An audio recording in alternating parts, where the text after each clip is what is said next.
나티 ngasi dia khoi ma je yam post abo ai yam ngang goi ba ni da ai di video je ai je thaba am tawi ba khoi ma mi gi puri che finishing to biyo na khoi chana ai je phajadra ina phajare chana ai je chana ai je noi si gra ma bang da as mamang che hi da di si how yumne se magi mamang se hi da di si je am phajana sat pa ne ba hingon je pik than na da atati loi si gra ba ka khoi abi phiron kan na suri khoi ma se yam post ta ba wari yam ngang e ba de ne ai na mu pura lai se ai se ko hai đâu ko ai phi chu ko la ni ngai ko si ki se mami na lo le ne mai puri se ina finishing tau bi ba du ki masi je thabak se khar sin da na video je nan bi da kali to kali ba the yum da ta pa da ne chuma na joro do white tape white tape ba white tape chum chum hoi white tape sang bo jam phaja tre ko ise dei so dum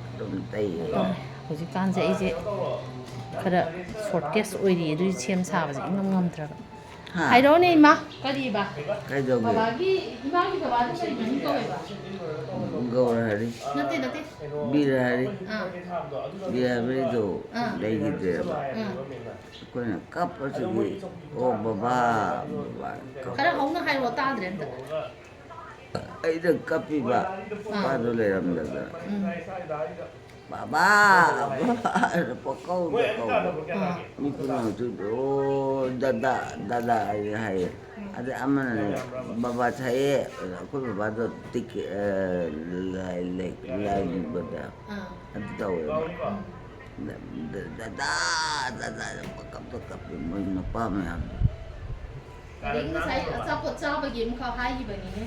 hai deh capot tu am tu cade nang dengan cai bicara Nanti ba imagi baba nane ya. Mina pizza ba capot tu sah ba ya ber ya ada berang saya hai gitu hai roba. ya dem Kali gino ya. kai no to ya de ca kan ni tu cabi de Kali gino ba hai itu. awak bersabar ni Pacha bersabar ni Oh, kau mana nggak saya mang ini. ni malai dari sondo hari kita hari dah untuk palai jalai jan Malah parah kan. Kau mana nggak saya ini. Kau magi baba tu na mina pizza ba poce. Pagcata sa san ba siya di ya amang ba pot orang ni na. tahu Hai na di Korea siya am tahu ba ni na. Kaya hai ni poce si mangi mang di ibu saya orang saya saya dia yang tahu itu na. tahu Ada ima siya angang wing ada su mencari ada. Nak kaya yang ning ni apa jana hai ro ba ai na hai ba jini mina ta ning ngoi ma apa jana hai ro aku ini di ni ai kata lai ni kali apa lai ni okay ai chai ba lai ni so jaga ada malah payah ke sumbai kau madu jadi amat leram dah lai tere ho chiti chahi ro ya ma ba ni na mai ma gi loi chat khre cakap sur ki manak ta loi chat khre cakap ina kulla bayam dai ni ba kul saida ayon da ne mami na kahana ye bide dar mane ako ina pudi khun ge tawari khitang wat ni ako cha ba yam mi yam me ba ko di cha thok na pa he le la ga ne dar mana manung ga le oi ba ni ngai te da ko ba ba ba video nam jing ada di ima wari yang paja paja ba sai da khau ji na box habi dak tre khau ji na wari box habi dak tre ai buro chari ji de habi dak tre sinu pi sinu kana oi ja no ako le chabi ga bari em lai ako ichi in ron ga ma mo ji chum dai siga je phi cha bang oi si ke se phi cha ra ga ne thabo kan ja pon ichi em su karai me yom chi bu ima gi yum ne ai gi yo ai gi na ta na ima yum ka le ke me na mam de me na mam na ti ako gi ne baja na to adu ka di mami hai ba kana ka na ti ma cha càng lên cái càng ka mo le kai càng lên cái ka mo le kai o chumme chumme ni ka mo le kai de de ka mo le kai de chumme noi cha ka cha ra bo sa ji de ma sa ko thong ji sa ko thong ji ye thong di bo yo di ba ai cha la me chu ye ji na kana ge no pa li ne se 파리 타이네 파리죠라 ꯍꯣꯏ Tại vì bà đi thì mà mang ngay kì. ꯍꯣꯏ ꯑꯗꯨ ꯑꯣꯏꯔꯦ ꯃꯥꯅꯦ ꯃꯥꯅꯦ ꯃꯥꯗꯤ ꯆꯠꯈ꯭ꯔꯦ ꯗꯥꯏꯔꯦ Mà mang ngay thì bà đi. ꯃꯃꯥꯡ Chắc thì sao? Cái năm đó. ꯀꯅꯥꯅꯣ ꯁꯤ ꯌꯦꯡꯉꯣ ꯏꯃꯥ ꯁꯤ ꯀꯅꯥꯅꯣ ꯁꯤ ꯑꯉꯥꯡꯁꯤ ꯀꯅꯥꯅꯣ ꯁꯤ ꯑꯉꯥꯡꯁꯤꯕꯨꯔꯣ ꯑꯥ ꯑꯩ ꯏꯆꯥꯅꯨꯄꯤ ꯀꯩ ꯃꯤꯃꯤꯡ ꯀꯧꯒꯦ ꯗꯤꯄꯥꯂꯤ 기다려게 무상아 Mà cho. Mà xong rồi lúc cái cái trên nông sai rồi. ꯀꯩꯁꯨ ꯀꯥꯏꯗꯦꯗ ꯅꯨꯡꯁꯥ ꯀꯩꯅꯣ ꯇꯧꯕ Cái ꯅꯤꯡꯊꯝ nó ꯊꯥ là in mà nó gần rồi. ꯏꯪꯕꯅꯤꯅ ꯑꯣ ꯗꯤꯄꯥꯂꯤ ꯀꯧꯋꯦ ꯗꯤꯄꯥꯂꯤ ꯀꯧꯋꯦ ꯗꯤꯄꯥꯂꯤꯅꯤ 거기다 ꯀꯧꯋꯦ ꯀꯔꯤ ꯀꯧꯋꯦ ꯅꯪ ꯑꯃ ꯍꯥꯏꯔꯣ ꯍꯥ TV ꯀꯔꯤ TV ꯇꯤꯊꯤꯕꯤ sak TV 해봐 ꯊꯛꯊꯤꯕꯤ ꯑꯩ ꯃꯊꯛ ꯊꯤꯕ ꯑꯣꯏꯔꯦ ꯀꯅꯥꯅꯣ ꯌꯦꯡꯉꯣ ꯁꯤ ꯁꯤꯕꯨ 응 헬로 ꯗꯤꯄꯥꯂꯤ ꯅꯠꯇ꯭ꯔꯣ ꯁꯤꯕꯨ 마니 ꯑꯣ ꯗꯤꯄꯥꯂꯤ ꯑꯃꯨꯛꯀꯤ ꯊꯣꯏꯕꯤ ꯂꯥ ꯅꯨꯡꯁꯥ ꯁꯥꯏꯅ ꯅꯨꯡꯁꯥ ꯌꯥꯏꯔꯤꯅꯦ. ꯑꯣ ꯅꯨꯡꯁꯥ ꯌꯥꯏꯔꯤꯔꯣ 응. ꯐꯠꯇꯦꯗ ꯅꯨꯡꯁꯥ ꯌꯥꯏꯕ ꯅꯥꯔꯛꯀꯅꯤ ꯇꯧꯕꯅꯤ 이몽다 레이버다네 잉가마 마세 ꯑꯁꯤ ꯅꯨꯡꯁꯥ ꯌꯥꯏꯕꯗꯣ ꯀꯔꯤ ꯍꯥꯏꯅꯣ 능사야기 하바 ꯑꯣ ꯌꯥꯏꯌꯨ ꯌꯥꯏꯌꯨ 이몽다가 살래 레이버네 잉기잖아 또 그래? ꯅꯨꯡꯁꯥ ꯌꯥꯏꯈ꯭ꯔꯦ 기다려주고 ꯍꯥ 고무 좀 가자 ꯀꯨꯝꯃꯒꯦꯔꯣ 이루자지 꼬이마 받아봐 왕앙 까누 ꯉꯥꯡꯉꯔꯣ ꯉꯥꯡꯗꯦꯀꯣ ꯅꯍꯥꯟꯋꯥꯏ ꯉꯥꯡꯗꯕ ꯑꯗꯨꯃꯥꯏꯅ ꯇꯞꯇ ꯇꯧꯔꯣꯅ ꯆꯧꯀ꯭ꯔꯤꯗꯤ ꯍꯦꯛꯇ ꯇꯧꯔꯣ ꯃꯣꯏ ꯏꯃꯨꯡꯁꯦ ꯂꯣꯏꯅꯃꯛꯅꯦ ꯑꯩꯈꯣꯏ ꯕꯕꯥꯗꯣ ꯀꯩꯝ ꯆꯠꯇꯦ ꯈꯨꯝ ꯍꯥ ꯐꯖꯅ ꯈꯨꯝꯃꯨꯔꯥꯋꯣ ꯀ꯭ꯂꯥꯁ ꯑꯩꯈꯣꯏꯗꯤ ꯄꯥꯜꯂꯤꯁꯦ ꯍꯟꯗꯛꯇꯤ ꯌꯥꯝ ꯇꯥꯈꯠꯂꯦ ꯅꯪ ꯀ꯭ꯂꯥꯁꯇꯨꯅꯦ ꯃꯥ ꯃꯃꯥꯟꯅꯕꯤꯒ ꯈꯪꯅꯕ ꯌꯥꯝ ꯌꯦꯡꯉꯦ ꯑꯗꯨꯅ ꯇꯜꯂꯦ ꯑꯩꯈꯣꯏ ꯃꯥꯁꯦ ꯉꯁꯤ ꯏꯔꯨꯖꯗꯣꯏꯅꯦ ꯑꯗꯨꯅ ꯀꯩꯅꯣ ꯇꯧꯋꯤ ꯅꯤꯡꯊꯝꯊꯥꯒ ꯑꯣꯏꯁꯤꯜꯂꯛꯄꯁꯤꯗꯕ ꯐꯠꯇꯕ ꯋꯥ ꯉꯥꯡꯉꯛꯄ ꯌꯥꯏ ꯉꯥꯡꯉꯛꯇꯕ ꯌꯥꯏ ꯉꯥꯡꯉꯛꯇꯕꯗꯤ ꯃꯥꯜꯂꯦ ꯑꯗꯨꯅ ꯀꯩꯅꯣ ꯇꯧꯗꯦ ꯂꯥꯞꯇꯛꯅ ꯑꯗꯨꯝ ꯅꯝꯃꯒꯦ 액팅 문 잉이다지 헬로 하 가자 파라고 이거 다음 라이도 콘다 바다이다 솜 털어 강물에 뭐 뱀. 안 강드랍네. 거의 이봉이 뭐지 뭐 먹는 피 한대지. 이마 치킨 안 와? Không được bỏ. Không được. ꯑꯩꯈꯣꯏ ꯕꯣꯛꯅꯗꯤ ꯌꯥꯝ ꯈꯪꯅꯩꯌꯦꯕ ꯑꯩ ꯉꯁꯤ ꯇꯔꯥꯅꯤꯃꯨꯛ ꯁꯨꯔꯦ ꯈꯪꯅꯩ 오 이마 치트라네. ꯆꯤꯇ꯭ꯔꯥ 아우. 나 나오기 누피도. ꯍꯥ 나 나오기 누피. ꯆꯤꯇ꯭ꯔꯥ 어. ꯑꯣ ꯆꯨꯝꯃꯤ Cái gì? Trả cái trả trả. Chitra Cái gì? Không được bỏ. Chitra Mani mani sẽ chỉ cái gì? Hay sẽ tâm đã không được. Mà vô tuổi thì 설득 좀 덮이로 좀. 홀기가 그런다면 치킨 너도 하나 지금 넣어봐. 이거는 그다음에 사사가 무사 사진 합을 해봐 역라운 하자 얘랑 차대 좀 메고 만 해봐. 나도 하나도 하나도 여보세요 안 판드라. 나도 이 의자 파더니 이제는 아들 저 그지. 조금 뒤집다 진짜 누가 판단하면 저 그지 붙여라. một chiếc quả sẽ đẹp cái năng khác nào rồi. Xia cái đi mà em. Cô là cái sẽ bị cô là cái. 우도에 Cô chỉ nên là cô là rồi. 아유 이래 부터 Chỗ đây nhận ra tới à. 그럼 아기 너무 먹어. 잘 파지 아니라 어디더라 그럼 아기 먹고 마사지 저 그지 이렇게 키 đặt 빠니나. 이만해. 이제 수마이나.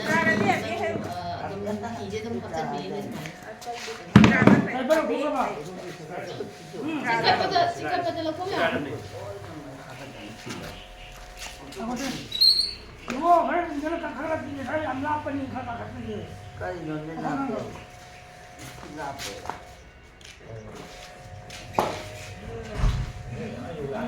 Nó tới thằng rồi. Hôm nay nó đi tập táo rồi này. 나도 아까부터 이 의자 이제는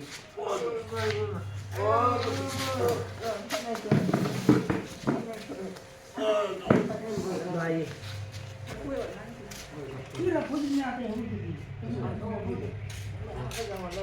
Holage aga ta holage ina ko ta har holage ko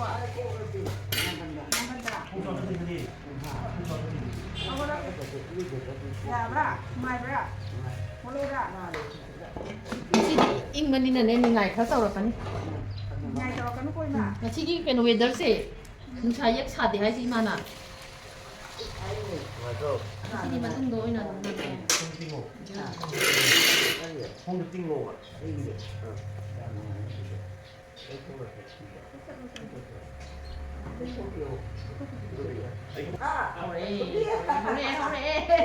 ko ma 미친 말 봐요. 하나 봐. 아이 고모를 안 봐.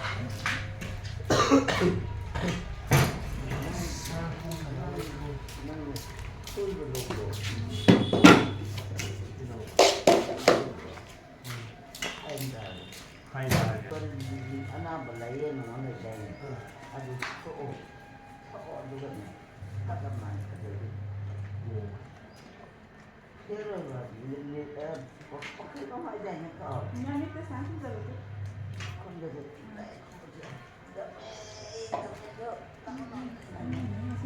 근데 wa ko to ni wa ni wa se san ko salo 나 닉스 있잖아 안 봐. 남자 닉스 있잖아. 닉스 없는 있잖아. 까리 닉스 없는 있잖아. 까리해봐. 탁탁니 해도 닉대 봐. 니시지. 까이 봐. 진짜 코트야. 까이 니. 고체니. 니야 뭐야? 니에메. 까리까 왜? 아이 닉이야. 응. 까이 하지가. 마. 아, 마할 놈이. 까이를 떠오르세. 이러자 너희네. 나래. 나 초보야. 친구 나 맞아. 아이 가만다네. 말이 잘래. 어디 할패 탄갈라가 삼토 그. 그때 하노. 예. ta pon no ji ha ga ta kana 어, 하거든. 잡고노 이러노. 아이 베타. 아이 마치래. 치카나노. 시기 로제 하까 저든네. 아이 또게도 본. 미할래 베타. 콩 가오리네. 에이. 미할래. 야래 좀 더. 난 그래노 야래. 따이로노 야래니. 깡깡로. 나는 카타니. 닉대 아무 닉들이 니가 로크라. 마치 문제. 그래. 카라네. 누가이버 오이버니. 니 빨래. 빅빌라로. 미로 치가바 시도한다. 니 빨리자 뭐 유저 비행. 아. ma se ka ka lo na ka 아콩. 야래 좀. 인다메 이루자비요. 유저이지. 이루자이버래. 근데 인다메는 치다 놓치 안 채래. 유저 니카 인당. 이거 놓치 채래더니 미치버네. 아이 치거든. ko em ne ro ga 야래 민나는 비. 아주 바람이 돼요. 아코니 만나에 응. 마도 빈 자고 이만 유저 도 이만한 넘치리. 나는네 여기까지 있는 봐. 까나 호로 야마가 돼. 누가이더라. 까나 또. ta ke ko sai 아가 잡하나 봐. 응. 근데 뭐 뒤로 스마일 홈시라 버리더니 거기 묵지지다. 시안치래. 미치치다 인데 뭐는 시도. 아야 di me di tau chi la pun sina mon ni sina 또 강대 난 톱도. 인데 뭐는 차선이 이게 또 남이로 스카리도 se ina se lo 야랬어 보자. 야래. ko no me 아. 인데 뭐는 치래. 인데 뭐 그러나 레게. 아, 이라오 그러나 이라오. 빨리. 한대 먹게. 뭐? 아, 먹이다. 뭐뭐. 아이, 인데미야. 인데만 치래. 타타래. 잠깐만. 인데만 치래. 에이 그 인데만 치래 인데미 봐. lo le 마콩이 또 마콩. 거기다 왜 봐? 만능도 또. 수치도 수치 처리도 와. 아쿠티 빠야지. 빨리 Thì cái nó hay gì? Vậy là cái khôi đấy nè khỏe. 이런 거 Tức là nè. Như cho thông mà cái hay hay. 에이 이러저러 Cái gì? 담이 이거 되지 많이 봐 비도 쓴 거로 비도. 나 때문에 다 이거 또 비도. 아이 괜찮아 돼 그래서 너무 싫어. Không chè. 야래 힘들어 저. 너는 떨어져 아. 너는 또 어쩌다 이러저러니 가서 해 에이 Thì nó may sao? Yêu cho thế nào? À đúng rồi nè. 그거 원하게 Dạ không chờ nữa tâm xin lôi sẽ ít chút phá lắm nhiều. 많이 드는 빠셔. 마셔도 그러야로 쫓거니 그런데 기름 부어라가 몇 아이야 Ồ phải với lá nâng rồi thì tao lá bôi ra rồi thì tao. 이래 아이 그래 아이 그래 곧 Đây. 난또 말고 Đây gì nào? cái nó sẽ khổ như vậy cái mà là mình chỉ có đi đi chơi đi chơi mình ăn cái đó đây bây giờ nè năng gần là cắt nó Nó cắt năm thôi. cắt nó Thôi ấy thằng là bây giờ thằng nào thì nó sai đi. ấy phun tia phun tia cái đầu Lôi đi. anh cái này Đây chết đi. ấy chết lắm rồi Chết đi. 이거 그래 À thì xí mà cả là mới 잠깐만 기다려 농지 인삼배 농지 인삼배 nông truy in the mẹ. 농지 인삼배 Nông truy in the mẹ. 사장님 시키다가 사가자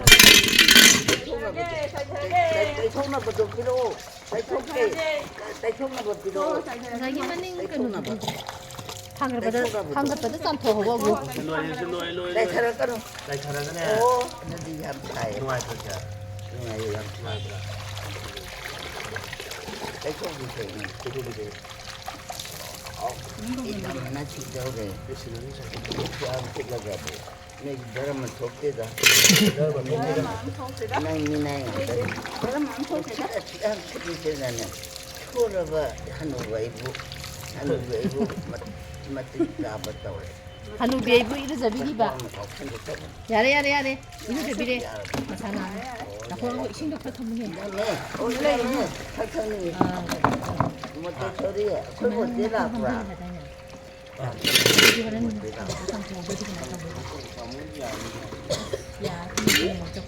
아까 버렸어. 안돼 초로 신경 하나 해로 좀더 때 초로라 때 초게 때 초가 또 미나이는 밤만 되게 미나이는 봐 자 이마 들어해 이마 조금만 이마이한 거는 아 이마이한 거는 같이 유튜브 이네 앞에 맞아. 뭐 또 비리 찍까. 사 그는 이네 아까 말 가지고 이렇게. 대초 짠나 더 야나리 깜깜. 사이는 깐네 깐네 빨리 잡고 딱 기잖아. 나가 이거. 나 들었냐.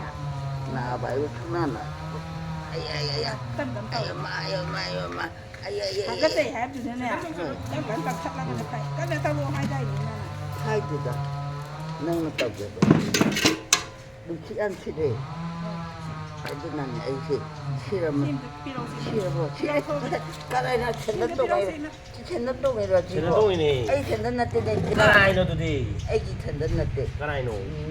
Cái này chỉ nó.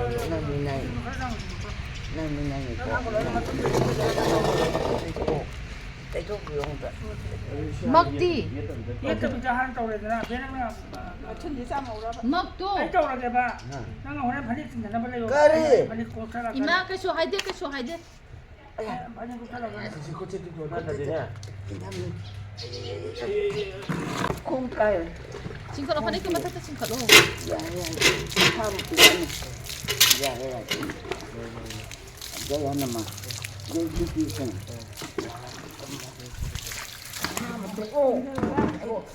나콩아 비제 꼰절라 키잖아 근데 좀 저렇게 차도 차이놓고 양념 먹으면 봐봐.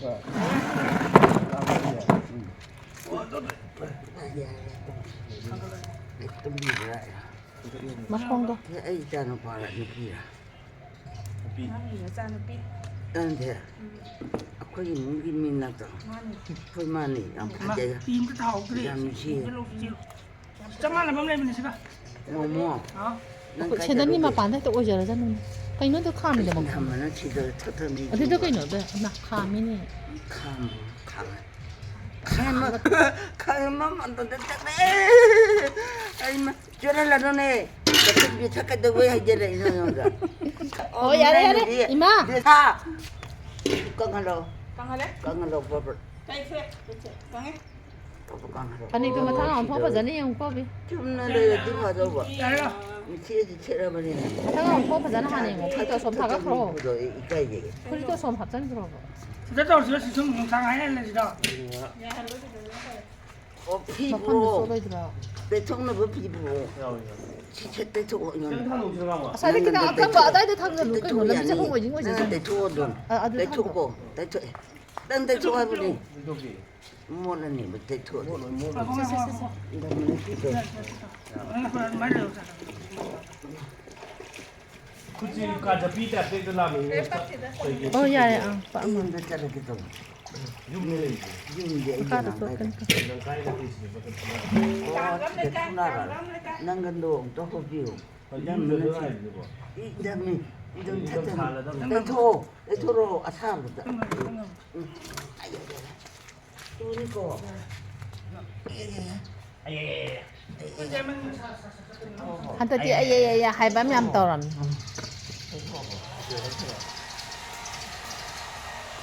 야는 비유가 이러면 나 지들이 베트남에 베트남에 이까요 랑기니? 친구 내 초가 봐 신경가 그러는 거. 빨리 내 초상내서 나는 내 초가더니 내 초상내까지는 크게라 짜라이 ôi mai chira ôi mai mẹ mà 내가 보다 돼. nó không có còn mình đấy 아니 수분. ấy thằng tiếp quần đi ba đi chứ không có đâu không có đấy trên đây cái cha trên nó ô cái đó tụi nó hai cái tàu nó hai này rồi chung family chung family chúng ta những family rồi cái gì này kita kan nonton itu namanya lengkap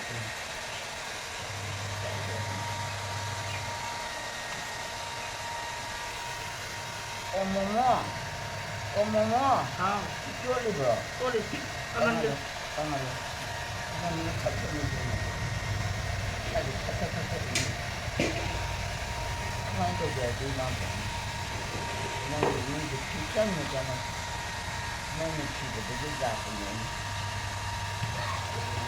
뒷장이니까 미역은 넣는 거안 맞는 거 나 지금 à cũng à 아이 không thấy bao được 한번 먹어도 하고 나무나니까 근데 아이 지도다 하까 되게 또 있는 좋아 살아야 되는 수영구가 있네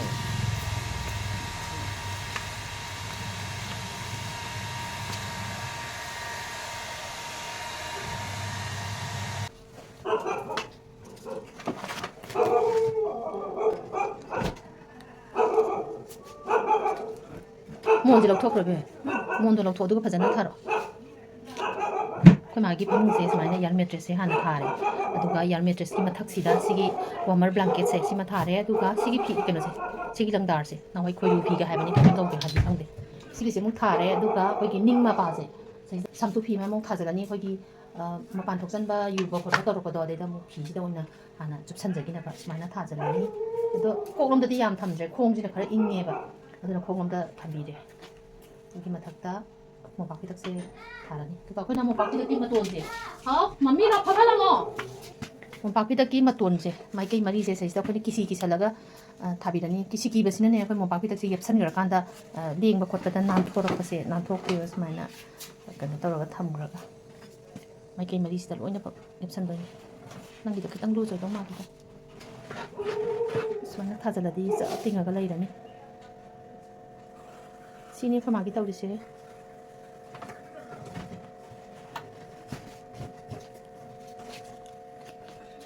ꯑꯗꯨꯒ ꯁꯤꯒꯤ warmer ꯕ꯭ꯂꯥꯡꯀꯦꯠꯁꯦ ꯁꯤꯁꯨ number 1ꯗ ꯑꯣꯏꯅ ꯊꯥꯏꯌꯦ 2ꯁꯤꯗꯤ ꯌꯥꯝ ꯁꯥꯏꯌꯦꯕ ꯑꯗꯨꯒ ꯍꯧꯖꯤꯛꯄꯨꯗꯤ ꯅꯤꯡꯊꯝꯊꯥ ꯍꯧꯔꯛꯇ ꯉꯥꯏꯔꯤꯕꯅꯤꯅ ꯊꯥꯕꯤꯗ꯭ꯔꯤ ꯑꯗꯨꯝ ꯔꯦꯗꯤꯗꯤ ꯇꯧꯔꯦ ꯏꯃꯥꯅ ꯏꯪꯉꯦ ꯍꯥꯏꯕ ꯅꯨꯃꯤꯠꯇꯣ ꯑꯗꯨ ꯅꯨꯃꯤꯠꯇꯨꯗꯗꯤ ꯑꯩꯈꯣꯏꯁꯦ ꯀꯩꯅꯣꯗ ꯊꯥꯕꯤꯔꯦ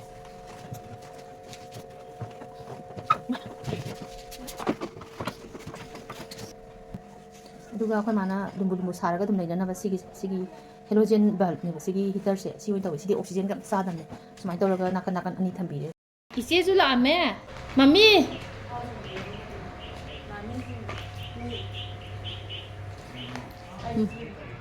ꯃꯝꯃꯤꯁꯦ ꯑꯩꯈꯣꯏ ꯏꯆꯥ ꯊꯣꯏ ꯀꯅꯥ ꯇꯦꯡꯀꯣꯠ ꯂꯧꯖꯈ꯭ꯔꯒꯦ ꯊꯣꯏ ꯇꯦꯡꯀꯣꯠ ꯄꯨꯔꯛꯑꯣ ꯒꯨꯂꯥ ꯍꯥꯞꯅꯕ ꯂꯨꯄꯥ 10ꯒꯤ ꯄꯤꯖꯕꯤꯒꯦ ꯍꯣꯏ ꯍꯣꯏ ꯑꯕꯣꯛꯀꯤ ꯇꯦꯡꯀꯣꯠ ꯃꯆꯥ ꯑꯃꯒ ꯄꯨꯔꯛꯑꯣ ꯃꯝꯃꯤꯅ ꯉꯔꯥꯡ ꯂꯐꯣꯏꯁꯨ ꯂꯩꯔꯛꯑꯦ ꯑꯧ ꯄꯤꯛꯇ꯭ꯔꯨ ꯄꯤꯛꯄ ꯑꯃꯒ ꯄꯨꯔꯛꯑꯣ ꯅꯕꯣꯛꯀꯤ ꯍꯥꯞꯅꯅꯕ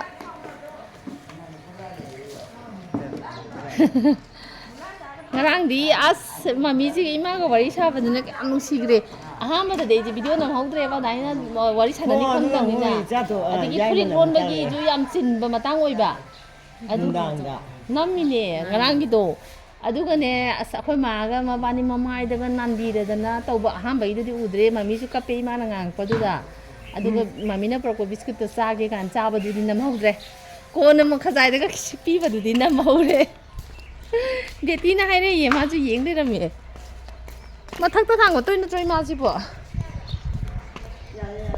ꯃꯣꯠꯇꯦ ꯍꯥꯎ ꯐꯤꯁꯤ ꯌꯥꯔꯕ ꯌꯥꯔꯦ ꯌꯥꯝ ꯐꯖꯔꯦ ꯏꯃꯥꯁꯤ ꯌꯥꯝ ꯐꯖꯔꯦ ꯏꯟꯊꯝꯃꯔꯣꯏꯗ꯭ꯔꯣ ꯏꯟꯊꯝꯃꯔꯣꯏ ꯍꯥꯎ ꯐꯔꯦ ꯏꯀꯥꯏ ꯃꯆꯥꯅꯣ ꯑꯁꯤꯅ ꯗꯤꯄꯥꯂꯤ ꯍꯣꯏꯅꯦ ꯗꯤꯄꯥꯂꯤꯗꯣ ꯅꯨꯡꯁꯤꯕꯅꯤ ꯌꯥꯝꯅ ꯃꯁꯛ ꯉꯥꯏꯍꯥꯛꯇꯪꯗꯣ ꯀꯩꯅꯣ ꯇꯧꯔꯝꯃꯣ ꯁꯤꯅ ꯏꯕꯦꯅꯤꯔꯣ ꯑꯧ ꯁꯤꯅꯦꯕꯤꯅꯤꯅꯦ ꯑꯩꯅ ꯍꯥꯏꯗ꯭ꯔꯣ ꯇꯧꯂꯥꯏꯅꯦ ꯁꯦ ꯃꯃꯤꯁꯦ ꯉꯁꯤ ꯃꯃꯤꯅ ꯆꯥꯃꯁ ꯇꯧꯔꯒ ꯍꯣꯔꯦꯟ ꯏꯟꯗꯗꯤ ꯌꯥꯔꯣꯏꯌꯦ ꯃꯃꯤ ꯂꯥꯛꯈꯣ ꯆꯥꯃꯁ ꯄꯨꯔꯛꯈꯤꯅꯤ ꯆꯥꯃꯁ ꯄꯨꯔꯛꯑꯣ ꯑꯩꯗꯤꯅꯦ ꯃꯌꯥꯝ ꯃꯔꯦꯡ ꯆꯠꯄꯗꯣ ꯆꯥꯕ ꯊꯛꯄꯁꯦ ꯇꯜꯂꯦꯕ ꯏꯇꯣꯝꯗꯒ ꯂꯩꯔꯒꯅꯦ ꯑꯃꯠꯇ ꯑꯣꯏꯔꯁꯨ ꯆꯥꯕꯗꯣ ꯑꯗꯨꯅ ꯍꯥꯎꯋꯦ ꯃꯩꯁꯦ ꯊꯕꯛ ꯂꯣꯏꯔꯦ ꯂꯧꯊꯣꯛꯀꯦ ꯑꯒꯨ ꯂꯥꯛꯑꯒ ꯁꯤ ꯃꯩ ꯌꯥꯔꯦ ꯁꯥꯃꯜꯂꯦ ꯅꯣꯏ ꯁꯝꯃꯜꯂꯦ ꯃꯩ ꯌꯥꯔꯔꯣꯏ ꯌꯥꯔꯅꯤ ꯌꯥꯔꯦ ꯏꯟꯊꯝꯃꯅꯤ ꯅꯨꯡꯁꯤꯠꯁꯤꯗꯅ ꯑꯃꯠꯇ ꯏꯟꯒꯦ ꯅꯅꯥꯎ ꯅꯨꯄꯤꯅ ꯏꯟꯈ꯭ꯔꯕꯣ ꯑꯃꯠꯇ ꯏꯟꯒꯦ ꯌꯥ ꯀꯥꯈꯠꯂꯨ ꯀꯥꯈꯠꯀꯦ ꯌꯥꯔꯦ ꯇꯥꯔꯦ ꯍꯨꯟꯗꯣꯛꯀꯅꯨꯀꯣ ꯁꯥꯏꯌꯨ ꯆꯥꯛꯁꯜꯂꯨ ꯑꯣ ꯁꯤꯅ ꯁꯤ ꯆꯥꯕ ꯎꯕꯁꯤ ꯅꯅꯥꯎ ꯅꯨꯄꯤ ꯌꯥꯝ ꯍꯔꯥꯎꯔꯦ ꯅꯪꯁꯨ ꯆꯥꯎꯗꯅ ꯆꯥꯒꯦ ꯑꯩꯁꯨ ꯑꯃ ꯆꯞ ꯃꯥꯟꯅꯔꯤꯅꯦ ꯑꯩꯈꯣꯏ ꯃꯥꯅ ꯈꯤꯇꯪ ꯑꯃꯒ ꯏꯆꯥꯅꯨꯄꯥꯁꯦ ꯑꯣꯏꯔꯝꯃꯤ ꯆꯍꯤ ꯈꯤꯇꯪ ꯍꯟꯅꯩ ꯃꯍꯤ ꯆꯦꯜꯂꯨꯔꯦ ꯃꯍꯤ ꯊꯛꯇꯦ ꯃꯍꯤ ꯊꯛ ꯑꯣ ꯅꯥꯗꯧꯔꯦ ꯁꯥꯎꯗꯅꯀꯣ ꯑꯗꯨꯗꯤ ꯏꯟꯊꯝꯒ ꯆꯜꯂꯅꯤ ꯃꯍꯤ ꯁꯨꯡꯊꯛ ꯊꯛꯇꯦ ꯑꯩꯈꯣꯏ ꯍꯥꯎꯕꯗꯤ ꯍꯥꯎꯕꯗꯤ ꯆꯞ ꯃꯥꯟꯅꯕꯅꯤ ꯍꯣꯏ ꯑꯃꯒ ꯏꯜꯂꯛꯀꯦ ꯌꯥꯀꯅꯨ ꯋꯥꯏ ꯌꯥꯔꯦ ꯑꯣꯊꯣꯛꯀꯅꯨ ꯌꯣꯠꯁꯜꯂꯨ ꯌꯥꯔꯗ ꯀꯩꯅꯣꯝ ꯆꯪꯒꯅꯤ ꯀꯩꯁꯨ ꯅꯠꯇꯦ ꯌꯥꯔꯛꯇꯦ ꯀꯩꯁꯨ ꯂꯩꯇꯦ ꯌꯥꯔꯕ ꯌꯦꯡꯉꯣ ꯌꯥꯔꯦ ꯁꯤꯔ ꯌꯥꯔꯅꯤ ꯁꯤ ꯌꯥꯔꯅꯤ ꯍꯨꯟꯗꯣꯛꯈ꯭ꯔꯦ ꯍꯨꯟꯗꯣꯛꯈ꯭ꯔꯦ ꯑꯩ ꯀꯥꯎꯟ ꯇꯧꯕꯅꯤ ꯍꯥꯊꯤꯒꯠꯂꯦ ꯃꯣꯏ ꯌꯥꯗꯦꯁꯦ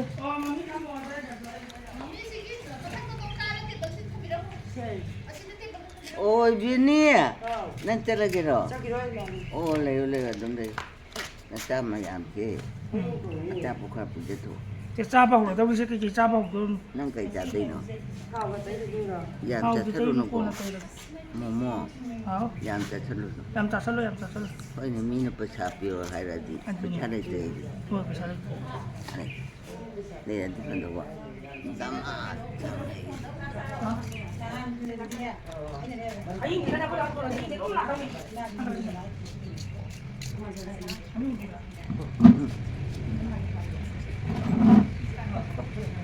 진짜 어렵? 응. 나 괜찮잖아. 아이 탕이요. 두두 두래. 몇 사람 맞잖아.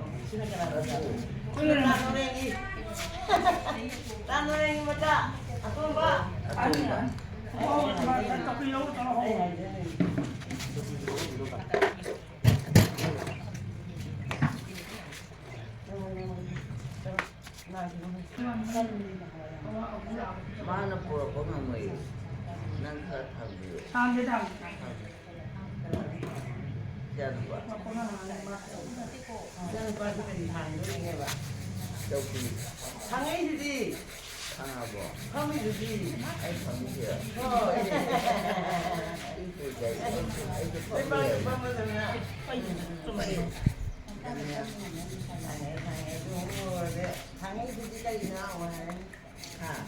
나도 그거 가래.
상곰 탁바제 마친지대 따이바 마나 사인 좀 룩찰락까지다. 어디야도 말해 거지. 어디? 낙대다. 이 솜도 아니, 근데 저기 게 맘 우롱이가. 어디는 또 뭐고? hình thì nó khơi máy cũng rồi là hình Cái rồi đấy. cũng là trong này khơi máy Ui rồi. 마펌 사든. vẫn chỉ ra sẽ tụi đi tầm hành 아이 두버지니 많아 빠나디지. tuồng ăn nào là sẽ tuồng cái này 저거는 그 유저 어디니 거 아이 군자 살래. đại chúng này rồi 와 뭐만 오자 이나. Cái này mà. Cái này mà nó. 노마지 뭘 주네 가오레이바. 그럼 아까 말이 소인 빠이답 너 좀 남방게 가서. đấy này 소인 마친도 고대고대 때 되고 이거 막 많이 룩천 보인. 하. 마친 마탁도 따이지 그 많이 때로 보이는 만. 뭐든지 뭐 Tay 거기도 thuộc 거기 ban 야외. tay thuộc của đứa chơi vậy. nên là tôi có tới rồi Mà Năng năng tay thuộc của đứa. Cái hạt đấy chứ. Chiếm phải Ra là. mà bằng đông. Thôi em vậy, ra tới cái nón sang nghe nè. 어. à cân một bộ thì xuống ngay rồi mà mình Ăn thế này. Ăn thế mà. À mà đi. Ăn một cái. à 아한바드디 스망아가 잡은 놈이 야오 시굴라지 픽거니네. 아두가 시 이시 시굴라. 게임 는 셔도 이거 비서리. hoàn bị phân là pì cả Mấy này cái gì à? Nhưng mà 아, 먼저 비노다. 먼저 비다. mua. Anh gì? 디나래 Anh gì dân biết là tuần bị đó, tuần bị mất tốt. Ừ. À đúng rồi. Mấy này cái gì? Mấy này cái gì ngon. Phải là cái gì ngon. 뭐 어, 얘네. 미야. 이때는 이거 나이. Ha. 이때는 누가 Mấy 나이. là happy cái đi hai cái happy rồi thì hai rồi. Đây nó hạp vậy. có chả Bên ra.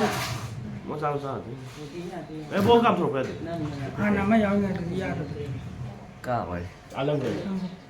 xin mặc bộ rồi Làm vừa. mà xin bộ rồi Có thời gian. 게임.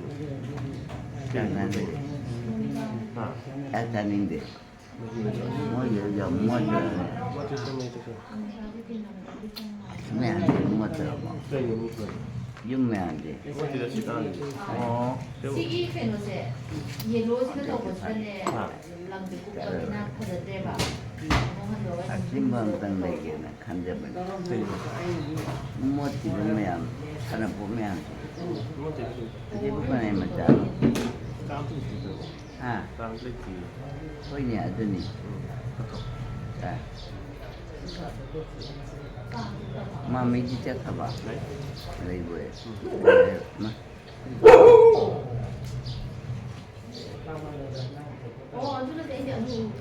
คือคงไม่น่ากันไหนกันไหนอยู่เลยจะรู้ 나 이거 แต่ก็กันไหนกินแล้วบ้าง 전화. 너 이기니? ไม่เยอะ zum Char. ไม่เยอะว่าเราไม่บ้าง 많이. ที่ที่เนี่ยมีนี่ 시디 어버 이기니? ยำนาเป็ดมันไม่เคยยำให้นี่ 물 와이잖아요. มันใช่ 이게는 이게 아니네. 그게는 ข้าแก่ให้นั่นที่วารีตุ้งวารีบุวารีทำไม่เยอะเลย 겁니다. 그 와이잖아요. กล้าดี 나오더라. ก็เอาเลยนั่งเยอะจ้ะ 오 이마. 아. 마미기네 프리골리바 마수기. ฮ่า 프리골리바 ก็เรีย 저시. เจ้าสิ Bra, iko na yang mo. ก็โดนเลย The sisari. โอ้ Ante ki lai ni. เจ้าสิโดนเลยเหรอ Oh, isi isi seba to bu yao ge na. โอ้ว่าจะดมตัวนี่ไอ้ที่เว้ยนี่จะเสียดูได้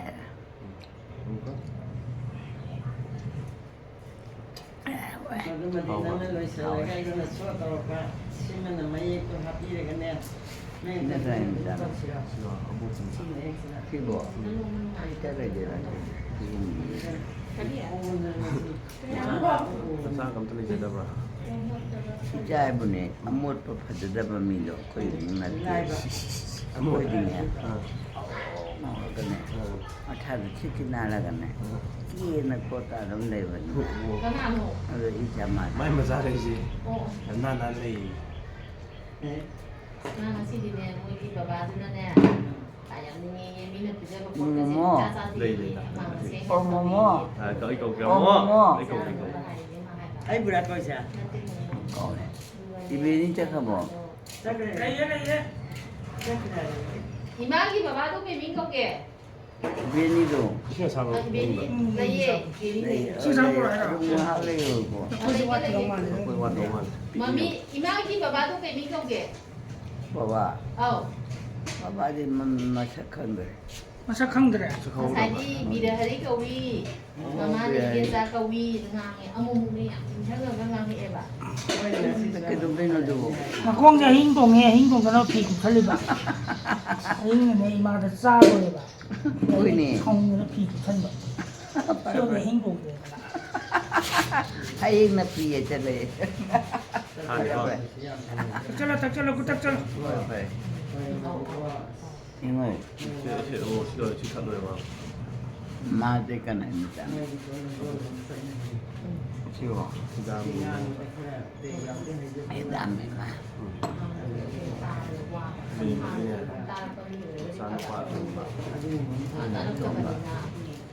Amadi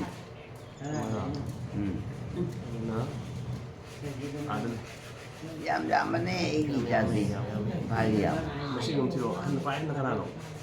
muốn được 응. muốn được 남는 거지. mẹ mà 예. 먼저 먹고 mà 미용 거. đúng của thật đúng của thật rồi 얘만 빨리가. ấy thế con của cậu Ta po sa ta to song chala. đến cho không 네. 하나 Lai ye. Mi di ne masu ki puri jersey ro li ye ma na phamung da chat po ngom da le se. ô vật chất thì lúc mình mà thay để cái đúng Ai tốt le dum lo. ấy là thì cái đấy đúng tao vậy mà Oh, ma sin na le lo. chua đi nào rồi nè Ye. Son de am kalli dai ma de mi pu ba kalli du di. cái nắm của gì đó Mi puri du di na sunu pa ke dam pu dari du di na. cô để năng ngộ ta đến Dorong tata ni ko yang harap kana mo install kan. mi phụ va hay ta vậy nè Hoy. năng là điều đi tao rồi hay gì ấy Ima. Ah, install ko ipal dito. trời ơi sai đây cái đồ चले mummy लाई को mummy लाई money Lapra mummy मामी मामी चखोयो कहीं no नम्मा में जो ले जो अखोई युद्ध ये मुझे छंगबाय मथले मी के ताबन नाते मी के तो बनते छुट्टी में युद्ध युद्ध थी 뭐지 그저 थी 사실에 호이 나는 그런 파자람 와이 시절이더라 나는 하이 누에더라 맨 바이브나티 Mami kaya ano? 때이도 Kaya ano mami? 와이 때이바요 난다 와이 때이바 와이 때이바 알레 아예마 사실 지금 너무 알레 너 그냥 란당 그냥 라트는 진다고 Con tầm na. Con này đó, tầm na. 마음이 착하고 Cái phẩm cơ này chứ. 한 Cái này phẩm này. 만 차웠어 Tao đi mà. 찐티그로 차와라 그만 차워봐 찐티그로 나 찐티고 왔는데 아까 영양 빠보지 Ừ. 아마 또 차려봐 초이전에 있다고 가니 Chân đi à. Trong tầm tầm rồi. 아도 마음이 하야로 Iman Iman này. là 2 bro Trong tầm tầm rồi chân đi hai rồi. 마미가 디마나 본때가 Mami bên ăn đâu này mà. 미카메 Mami em này mami. Mami bên ăn đâu. 마카마 hello 아유 미카미 애좀 생각해야 되는데 아니 미카미 아니 미카미 마카마 메마 미마 아니 노마 Na mami mà mang đi 1 2 3 4 2 còn 1 2 3. 1 2 3 4 5 6 7 8 9 10 As dah jadi makan đi. 야 봐라 Ya, berat, ya, coba, pendah, cuma Brain dia kalau semakin kan mami macam baik mami. Kau yang macam brain dia. 1 2 3 đâu ni 1 2 3 brain. Này, hai chỗ, mình nu bia, hai nu bia on the highway. Kan mami kau dah. 먼저 나가야지 Hai rồi kan mami dah ke rồi. 나 주는 반을 나 보이 모두 하고 그러 이제. Highway, mami na le pala poi ni Mana mini le kan je. saya kata Dah highway. ada hawe. 아이네 보더라. Hmm. 신우가 이제 나 이제는 짠다는 잡이 보자. 하고 이제. Highway, 하고야. itu tu. 아무 건 내려게 고 라보다. Leo, no mo da la noi di kita rai di 나 leo. 반이네. 아, 과문 그 생일라. Oh, Lapoy kwaman di lapoy. 가만히 이제 하더래 Oh, 아이 딴나 잘로이네 무슨 가. 할머니 나도 안 하네요 아이 로샬로라 목살내 거야 timing je yaar ka bhi da 아니네 보는 Kau 거. dah kerja. ya le we. Dokro. Kau kerja. Mami le tu mami le. Dai chung ke. Nama makan kan. Mami je, Hmm. macam yang dia le han. Andi cicil le.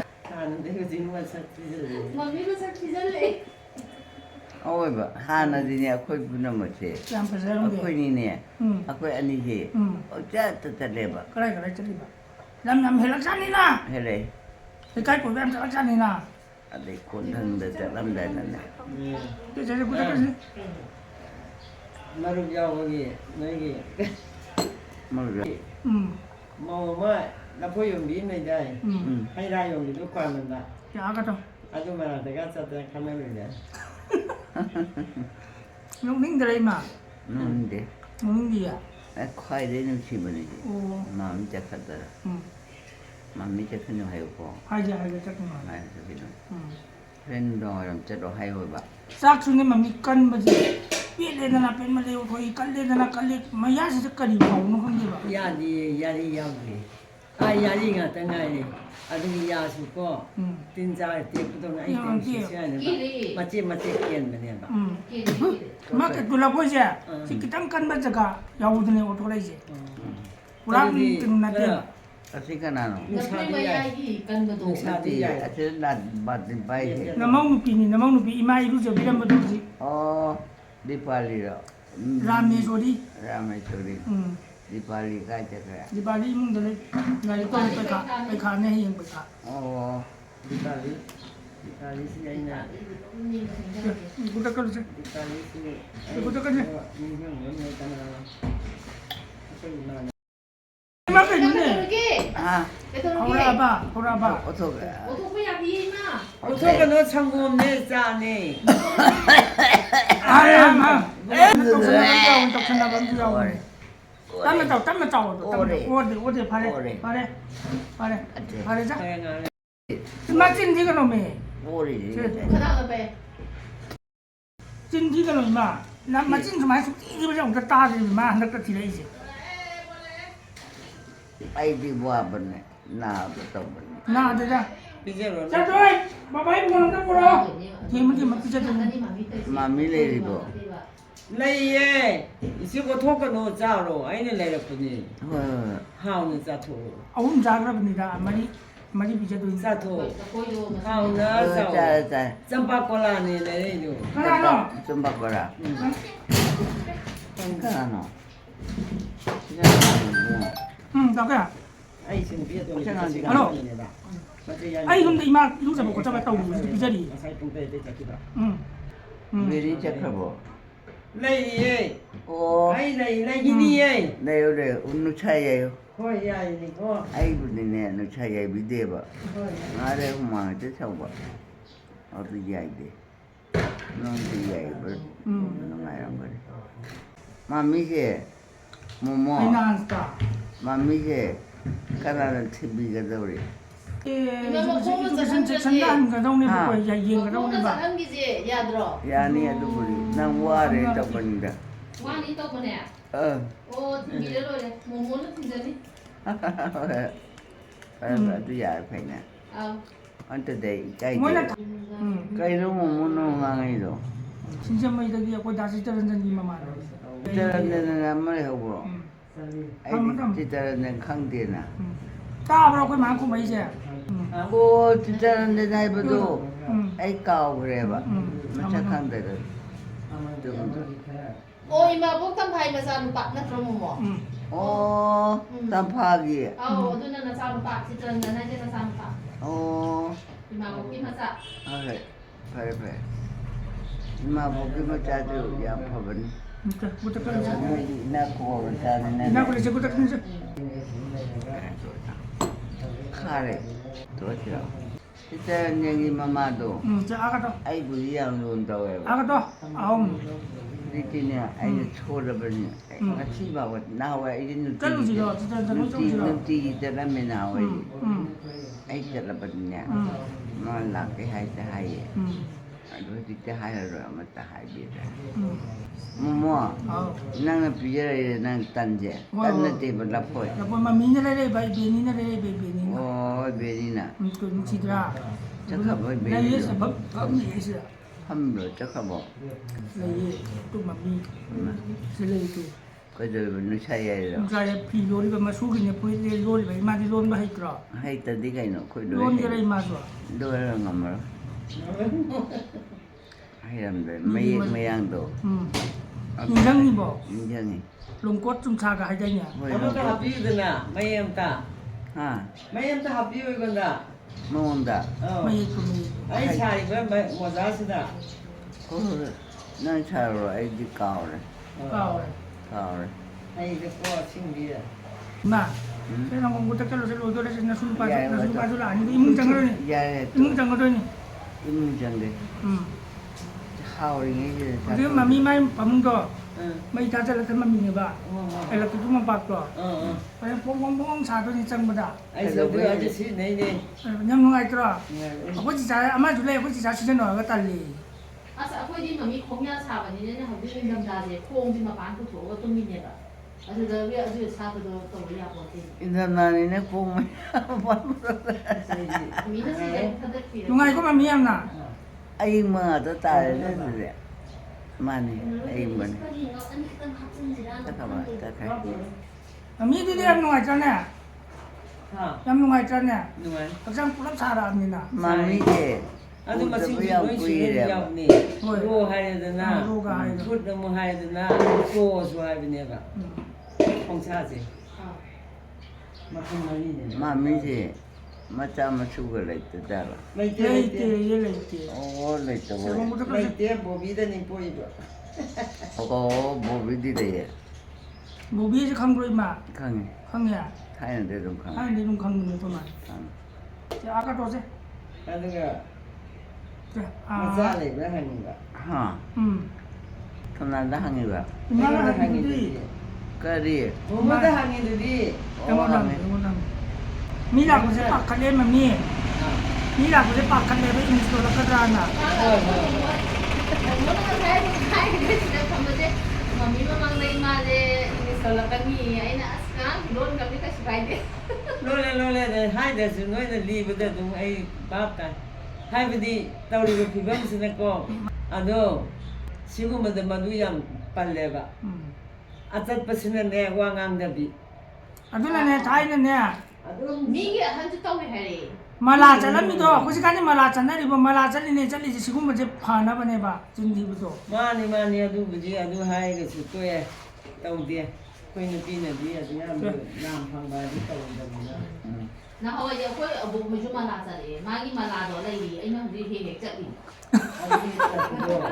아두 바모 남편네 생도로 남식사로 Oh, jadi mala do. Ai jadi do. Mala tuloy. 아두도 kaya do namamikalo ko adu 생도 레디 Ate mami na. Momo. 아, 마미님. 바지 namamikalo 노고는 거 kaya ako yung tinatawag na 노고지 파티 그래서 Nano, inakumbaga. Jadi Sri Ram itu Hanuman kerana sama kala kayu tak ada awal. 어제 마미 어제 그 말잖아. 아니나 TV에 다 잘리지 옴 나마 시바에. 누구 맞아 좀 다른 맞아 좀 이래. 생은 한 시반이 세 점이네요 아니 세수 다 잘라 탐님 마마는 나랑 나랑 한 줄알 되고 Lah itu mah cang deh, tumle. Ima tumle. Cang deh. 아들아 Ngarang apa jadi apa kali itu. 에스바리가 사는 이 세수 보다 큰 절로 돌아. 왜 라포에 당장 그지 라포에 당. Karoli. 라포지 야암데. Nung dapat 나 이문가 장가더니 nung ko sa 아베 Ini ngai itu. Hayro no ke. 이싱 기타파 누가 하인 공사 가서 쓰래 이게 래 Kamu sih cakap ngomong, saya ngomong sana sih.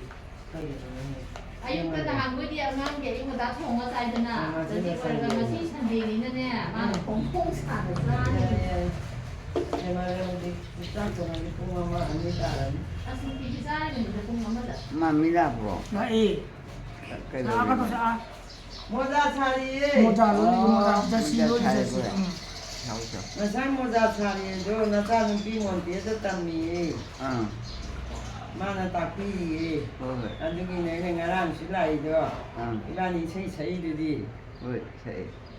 고팔로 고빈도 시 모두 수도는 가는 떠오르는 Mani man. ям 하이바니 세. Dari kopi na. Krishna जादुबाये माधुबाये केशुबाये NaMo आइरा Hoy, ay. हम हाय रोजे Dadabaye madabaye si Krishna. Tumabas. jangan mana satu ям 하이바니 jangan gana gana dung saksira Oh. isin halo Janagana mana adinayaka dinayaka jaya jaya he Bharata Bhaiga Vidhata Punjab Sindhu Gujarat Maratha Davira Utakal Banga Abra Jai 잠잠근. 그래서 야 말하지 라스가 들어보자. 어디 좀 잠잘. 노래. Lupati. 이 정도 할라 잖아. Dinin mo. 너 거기 싱싱 사바. 아가다. Mami je wali sa tabunang. 응. 어디서 이제 남니? Wali saro dum saro yani eh. Oh, sarake. Wajoy nga ka no Odin. 자시 이제 신나다 팀도 지로 지야데. 그나 탈레세. Janagana mana adinayaka jaya Bharata Bhaiga Vidhata Punjab Sindhu Gujarat masih pamungge dining bro. Masih dining bro. 나니. Si pamungge. 응. Ay di kau thôi. Punjab Sindhu Gujarat Maratha Dravid Utkal बंगा जय जय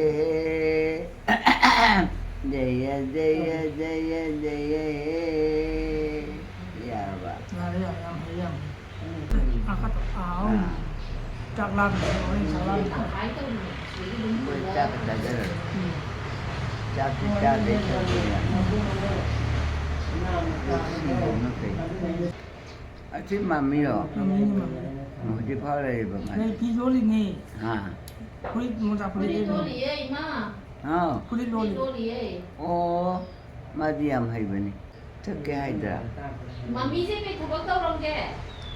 ô bị chết ta bao giờ mày ไปอยู่ออฟฟิศกัน 까리 오피스노.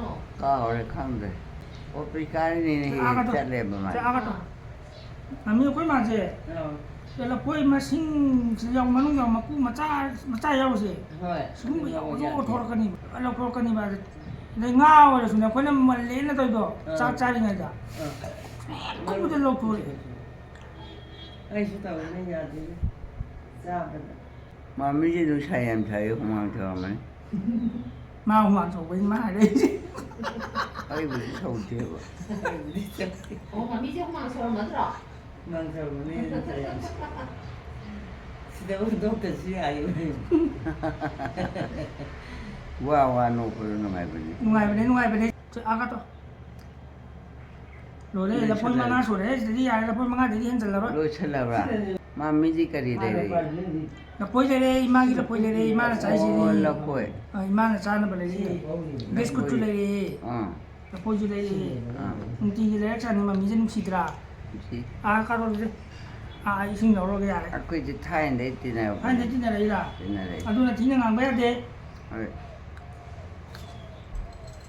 đang con nụ chứ mà nó làm công việc cầm đâu đi kìa mà nó làm xa rồi bên ยายเลยให้ผมนี่แล้ว ấy qua rồi caro cà phê đi à caro cà phê cái đi karaoke karaoke đi lấy rồi nhưng con coi chưa không ngon quay chứ coi chưa đánh được ra sự khăn gì à 엄마는 방들 말아서 너네 꼭 전해자라 나 혼자 뭐가 봐. 아니 또 전해자라나. à bé 아, 또. năng cái cho lúc đi 없더라. 지금 남자는 난가나노. 난가나노. 이거야. ngay ra chỉ biết ngon à bé này 한개 진짜 짜는 한. ô bé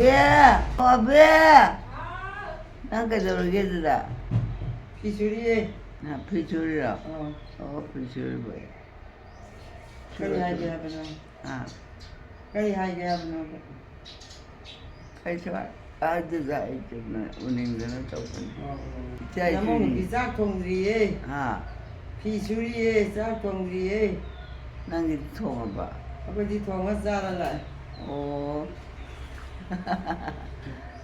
nó không mang sầu ra xong chứ ai đi yên nghe thôi thôi sầu cái chết sau rồi bò sầu không mang sầu mình say em sao mà quên gì mình สุดท้ายชาวรอ say xa thì โดยฉันตัวได้ไงเขาก็สิ่งที่ตั้งใจนี่สิรู้ว่าจะเลยเท่านี้ Pero si te te quito cara no mamá มันนุ่งเพียตัวนี้ đi ba đi rồi ดีกว่าที่มาม่าไม่เป็นตัวเอง giết cái cầu gì nè 안 그러고. không giết cái cầu gì 아베 하비도. 이거 아베 공이도. à vì cái mà cha này hay gì 디발리 아베기 맞아 디. hay 맘메 로인바 이시. แม่โดยตัวเราไม่ได้ตัวนั้นนี่ 마마 찐가 티라까 놓고. khi là đi cái nó ที่เจ๊กันเนาะ 이제 라인을 사오보니. 라인을 사오보니. 그잖아 우드레 맘메 거의 맘미제 비디오 남기게 타오보네. 아무리 형네 봐 프리 롤리네.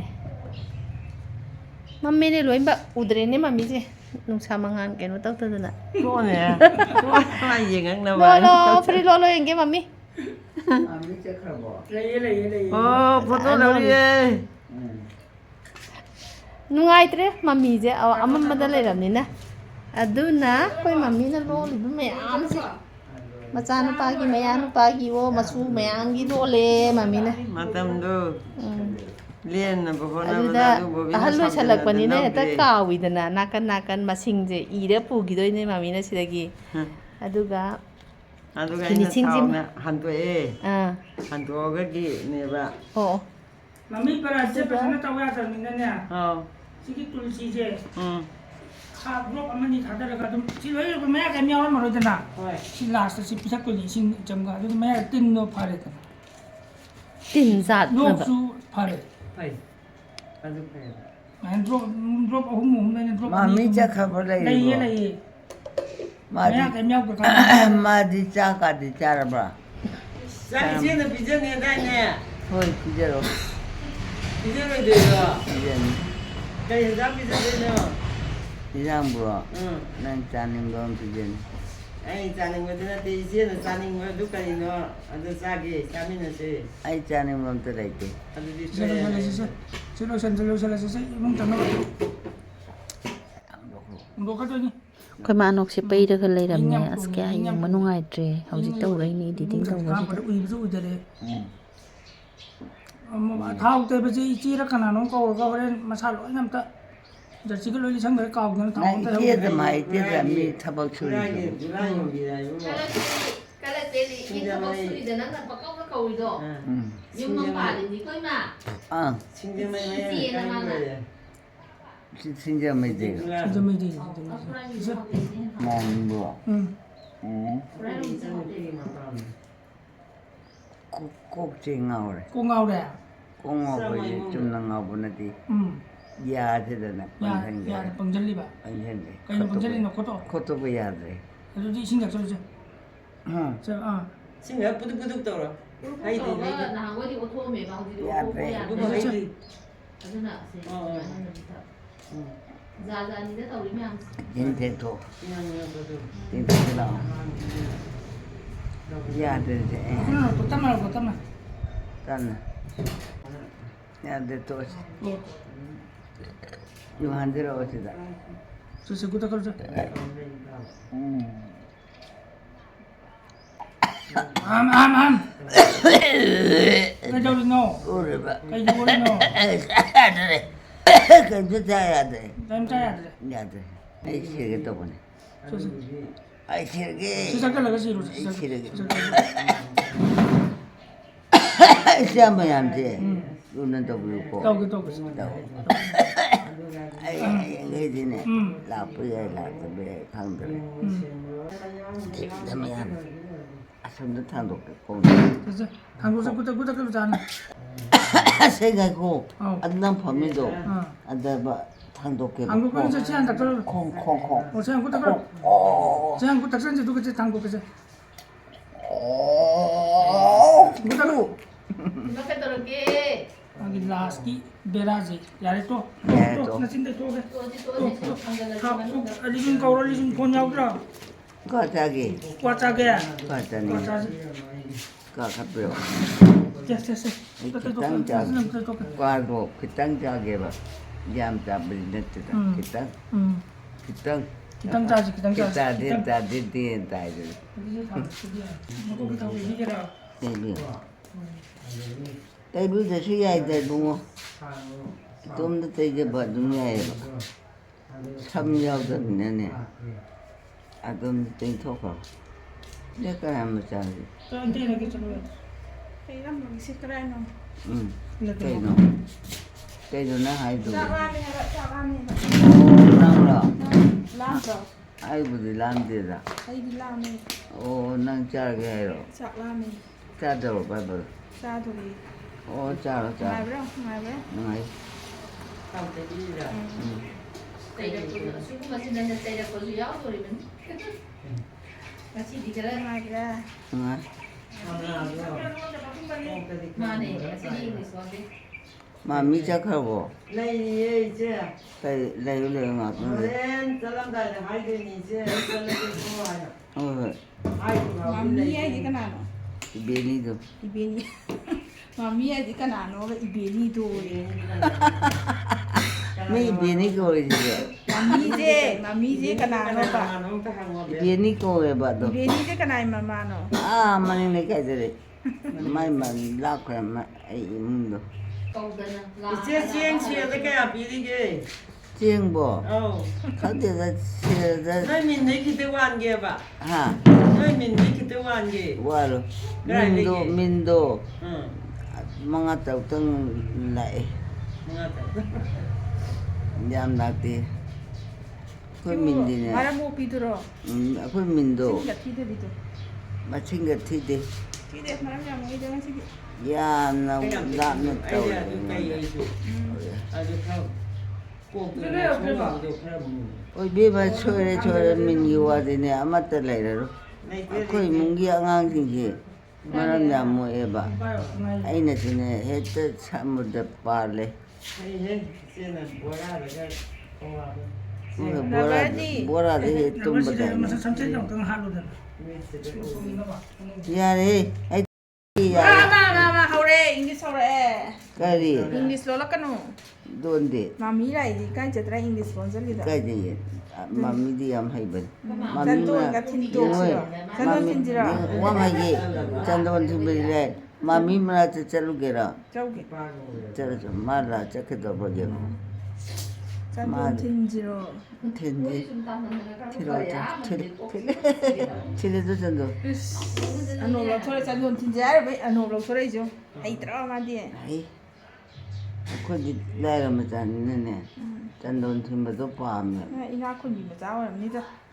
nó tệ đây là mà chân 나는 자리 선도 냉감대하네. 연합하면은 선도 내 여기가 된거니. adu này mà mi ra hay đây chứ mà mi chắc thì bấm mà đi bỏ 새끼를. ta tàu rồi 새끼로 예, 빨리. lấy nung chai am chai nó tàu rồi 나사누비 몬테소리나 내고 하예. 틴지라 아노블 토이도 봐. 신비오 그래. dạ đây dạ đi dạ đi 야들보. dạ dạ mà chỉ ăn 안노 야들보. ăn nó xin này cũng mới xin nhà dạ được 안노 걔나 어디 좀 받아봐 오빠만 해봐. 하나 거기 띠 남거래.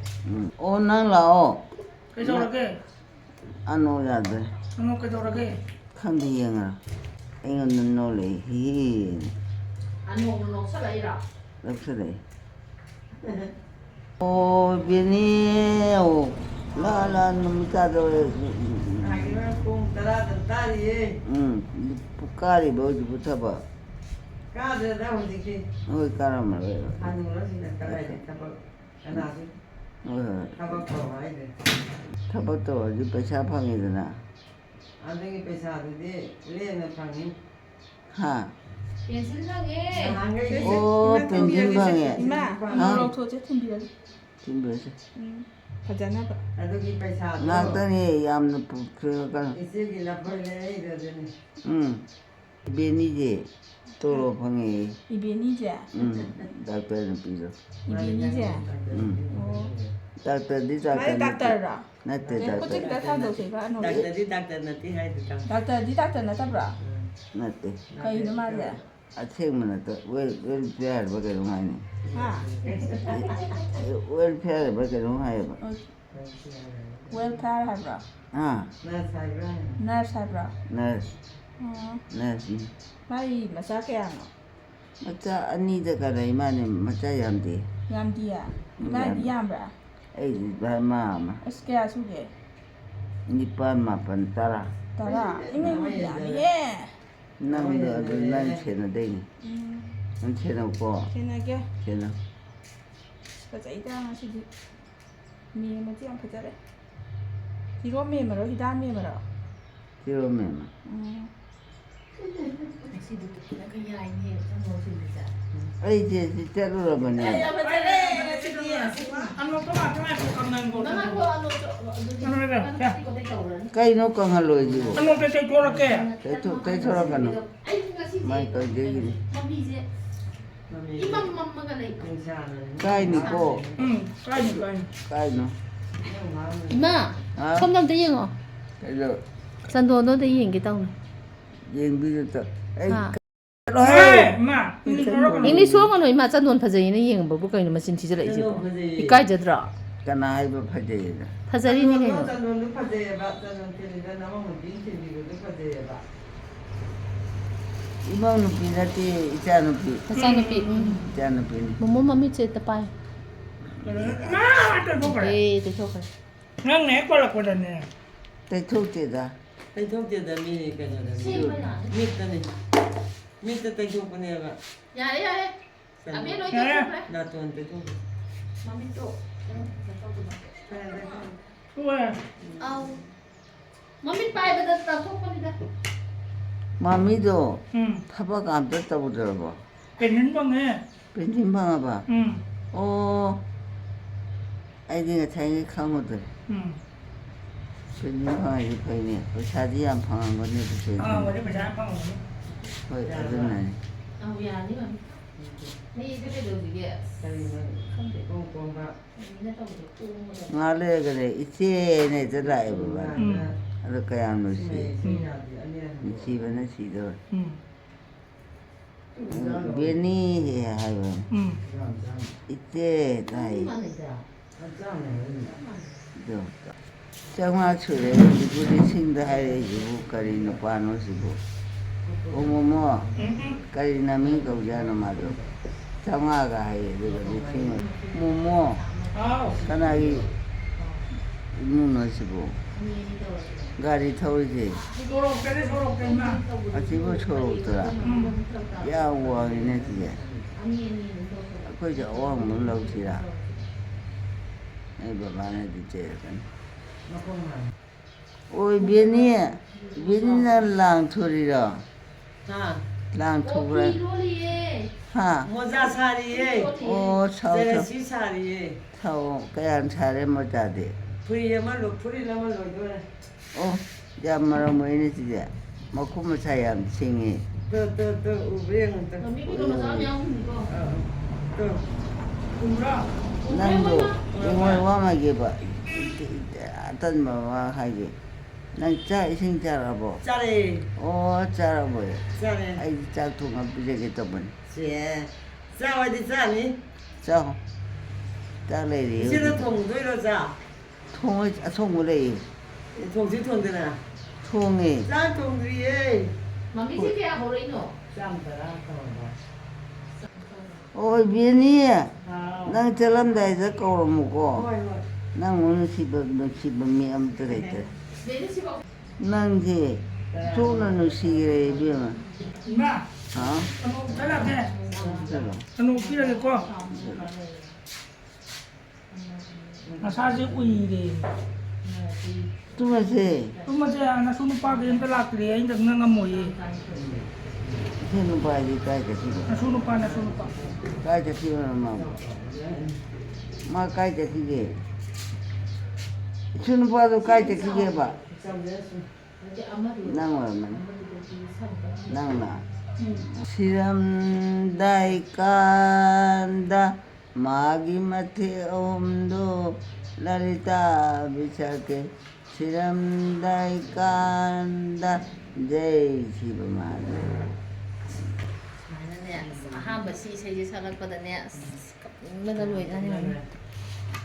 때문에 아우. 아이쿠도 바로 야베. 빠이게 빠이게. 나는 자자 농시누시베 한 하이라 거네바. ที่ลำได้การได้ใครหายไปมา 마기마테 옴도 จุ่มไปมา 라리타 ใส่มามีสิ 라리타 하 마미가 저기 어머머 마 Saya semain saksi. 나 Radha Krishna Anigi Jugola Rupo Tribhanga Murti Do Nanaina Salam Daida Uhangiu 마미야. 아 손나 이마게 손나 근데 저 이제 다 나간다 판무죠. Kale 나 반이 많이 세 잡는 거 없어. Kale Nang video là 이런 거 뭐라. Chắc là rồi 야마이 세가리 Không 아코기 Sao 세르네 không biết nghĩa là 잘라야 Sao lại cái gì Sao lại Sao lại cái Ấy mà để đi chợ được. Xung lên cái lông bỏ Thả đây là quỳ đây. Quỳ lên này mà Đây làm trong tôi một người gì cả Thì người ta bảo 뭐지 어지간 실내 라이트 반 땀나 땀. Cái gì về đi đâu nhỉ? 미스 떠우리 미에스 떠우리 Biết. Nó đi đến nó cầm vào. 이 이거까지냐. Đặt cho này. 이렇게. 어디다 어머, 아, 나가라노. 아니 뭐 뭐는 그 저기 자기 애니 형 떠. 아치라 이세이. 자기 애니 장에 하지 엄다. 마미네네.